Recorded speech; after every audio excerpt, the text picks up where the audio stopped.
retro tactical. What was it like starting the global war on terror back in the early 2000s?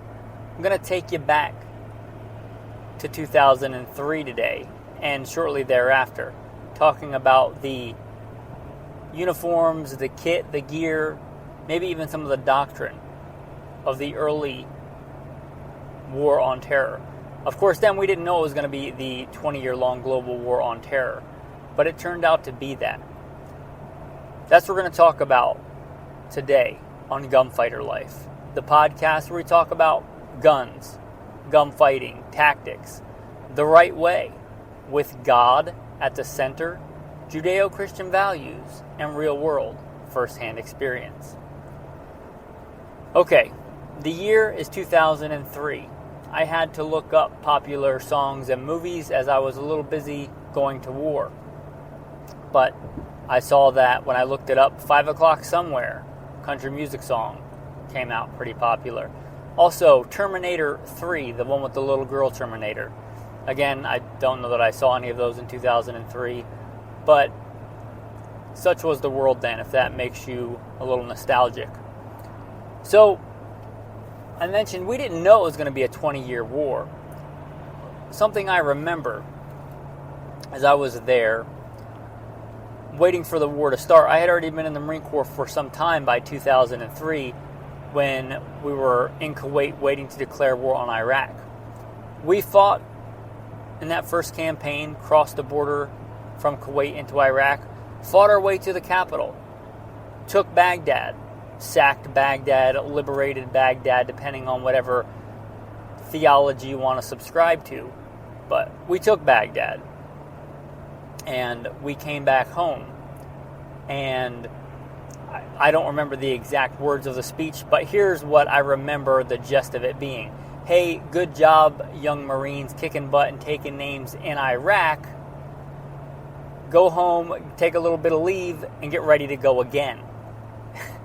And I don't know if it was everybody, but I remember thinking, what do you mean go again? We just took the capital city. Historically, that's kind of the end of a war. If you remember the war before that, the Gulf War, that lasted in a matter of days that was over. We had just fought for months, city by city, and then took the capital city of Baghdad. It was already substantially a much larger scale war, I think, than the Gulf War.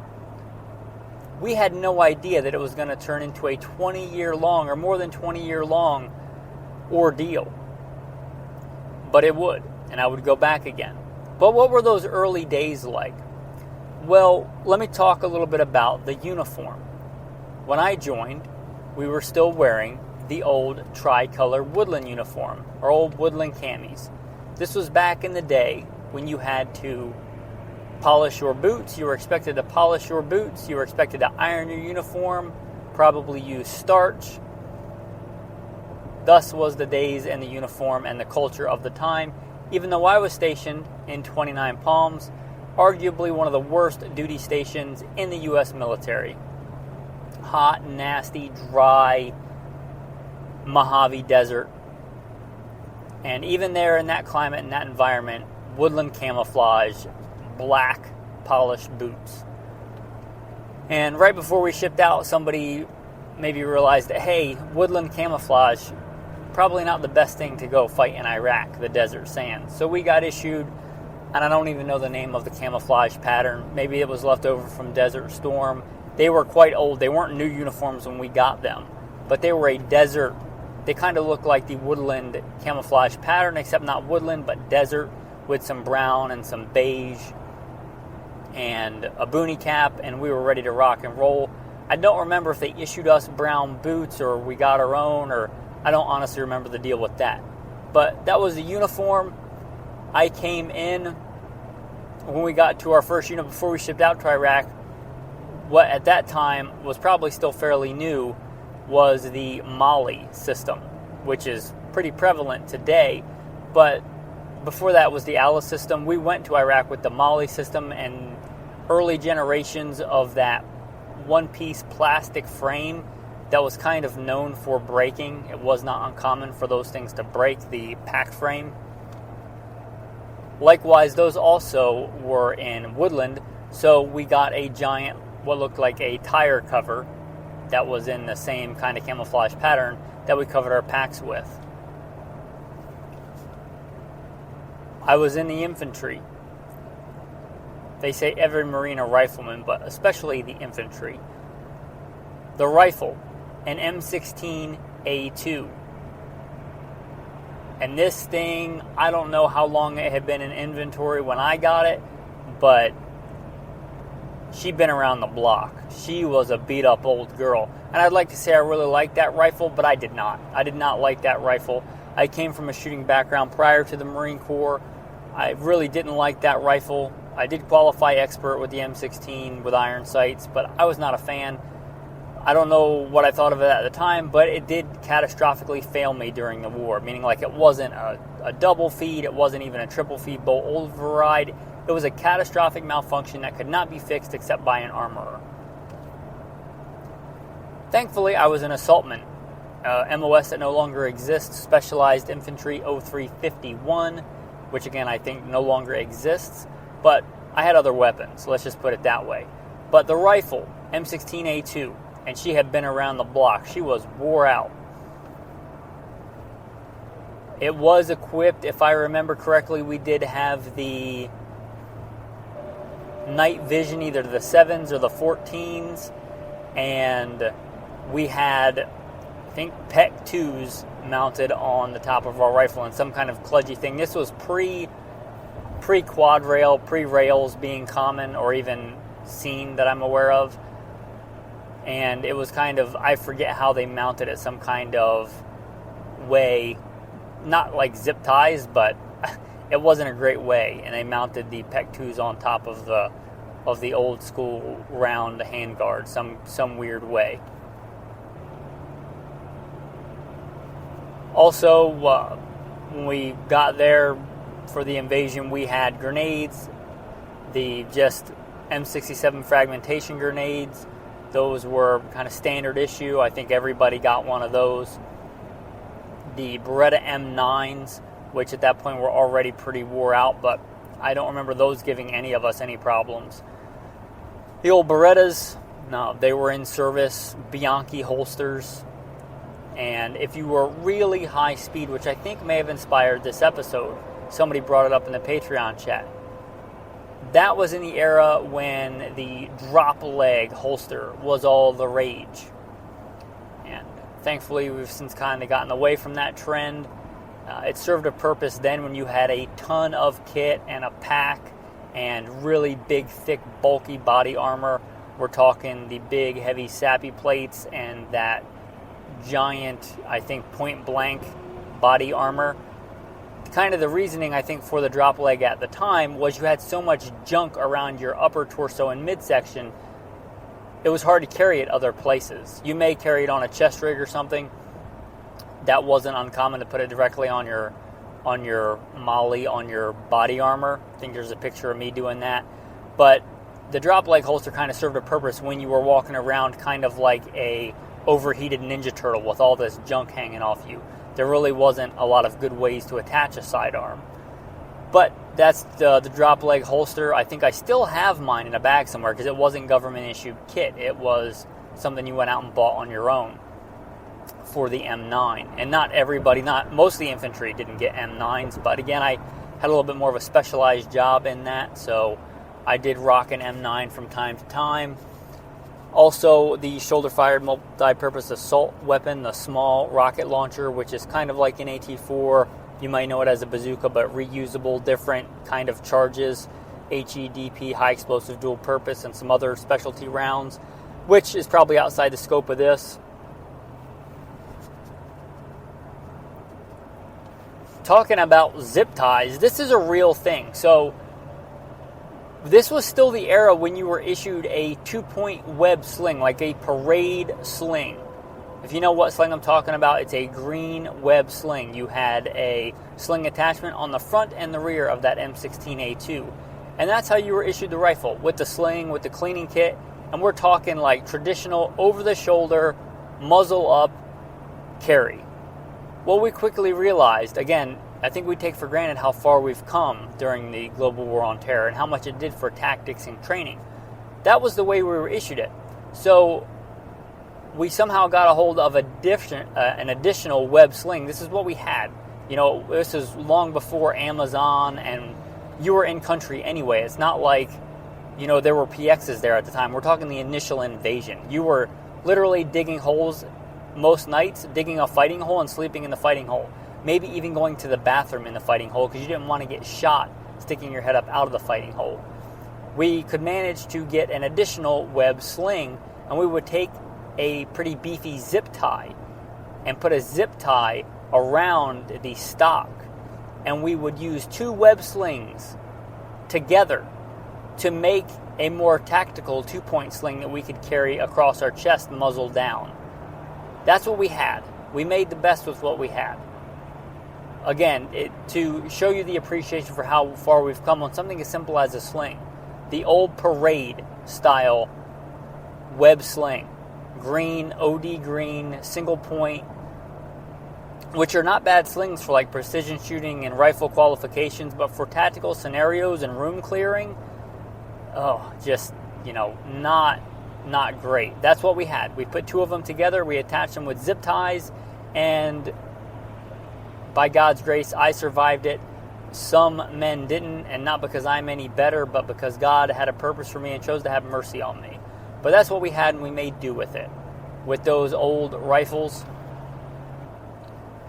Another place we've come a long way on, we had the medical kits. I don't know what they use now, but we had basically a small pouch with some very basic medical equipment in it.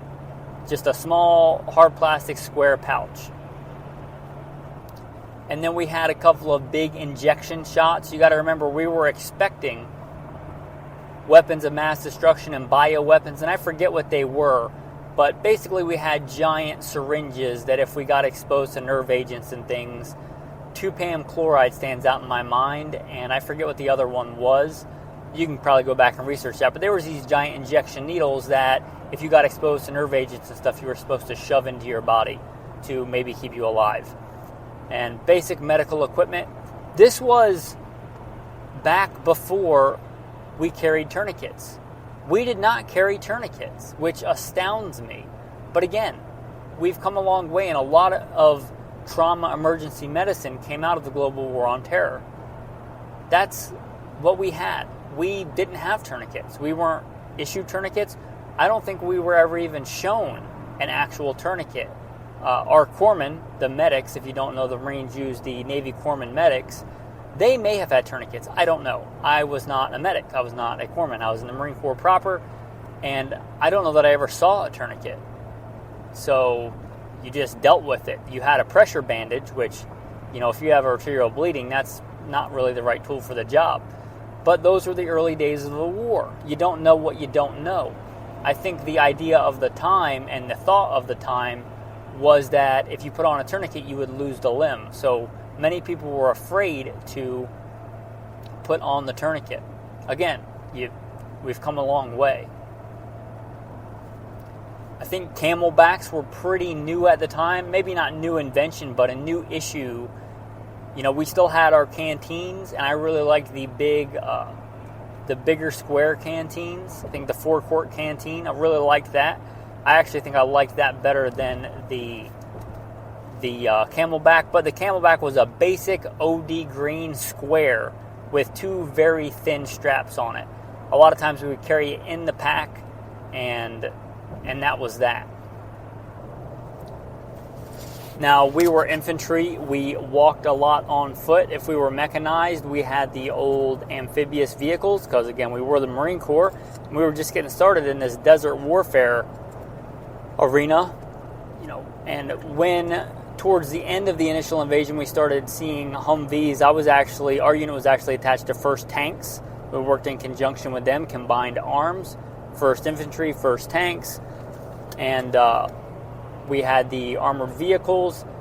And by armored, I mean like light armored vehicles. We had not yet begun to up armor vehicles. In fact, if we did see a Humvee or a 7-ton truck, it was usually just the wooden panels on the side, like the wooden plywood panels that you rode around open in the back. I don't know when the first IED was in Iraq, but I don't remember that being a thing until my second tour. In fact, the second tour in country, when we went back and went back home, got some R&R, and then shipped back over to the sandbox, I remember the first day we were in country, our company commander was killed in action. And it was some kind of IED or booby trap, I don't remember now, it's been a while, that was set up under an overpass. And so that was a thing. That was a thing then. But when the initial invasion first started, it was a lot of small arms fire, RPGs, mortars, things like that. The guerrilla warfare, they adapted their tactics as well. So they quickly realized they could do quite a bit of damage with the IEDs and vehicle-borne IEDs. But I think most of that came a little bit later than the initial invasion. But tactics adapted on both sides. It wasn't just us that got better with tourniquets and, things like that. The adversary, the Iraqis, they adapted as well. They were not sitting on their laurels. They adapted as well. I guess I should briefly mention threat weapons. Quite a few. The main things that concerned us in those days were the, very common around the world and still very common AK-47s. And I encountered a lot of AK-47s, and I was not quite the gun connoisseur then that I am now, and I honestly can't remember. I wish I could, or this was even pre-digital photo days. I had disposable cameras, and I was a little busy fighting a war and trying to not die. So I have a few pictures from that time, not a lot. But I don't remember exactly who made the AKs, where they came from, but the AK was by far the most prolific weapon on the battlefield, and also very scary, the RPG. The RPG was, especially early on, one of their big force multipliers. I remember seeing, some of their grenades and things like that. Talking about comms, back then we were expected the radio communicator. We were expected to carry the Prick 19, which, if you've never encountered, is just kind of a punishment, I think. It's just so big and blocky and heavy, and if you were stuck with that thing, you were required to carry that in addition to a bunch of other stuff. And just what a monstrosity. Talk about old technology. I don't know when the Prick 19 became a thing, but I know that we still had it for the initial invasion. I'm not talking about the Foxtrot, like the one that's half the size. I'm talking about the giant cinder block might be generous sized radio. Just a beast, and I mean that in the worst way possible. You'd often have to clean the terminals just to be able to understand people. We had that, and we had the old field phones where you would roll out actual commo wire. And if you were stuck on a post or something, you would literally roll out the wire and manually, transmit electricity to talk to people on these old field phones, to give you an idea of how far the technology came in such a short amount of time. The knives that we had, U.S. Marine Corps, you would expect no less than a K-bar, and I did have a K-bar. And I don't know if these K-bars were from World War II, but looking at them, I would not be surprised if they had been in inventory since World War II. We also had the M7 bayonet. You may want to go back and verify that. But we also had those, and you might get issued both or one or the other. But the K-bar, certainly a Marine Corps staple.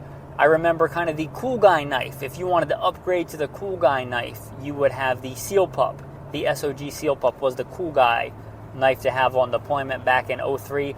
I did not have one of those. I had a Gerber that I bought at Walmart, which was a decent sized 3.5 to 4 inch blade I gave it to somebody after the war. I no longer have it, but a Walmart fixed blade Gerber that I carried when I did not want to carry that full-size K-bar. I would often carry the K-bar or that on my body armor on my chest in case I needed it. So I guess in going over some of the old kit, I don't want this episode so much to be about the kit. I want it to be a reminder of how far we've come in 20-something years. And I want you to appreciate that a lot of those lessons were literally learned in blood.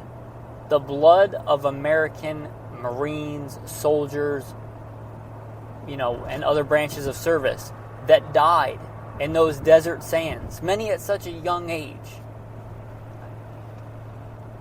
I lost a very good friend who was, looking back on it, so young.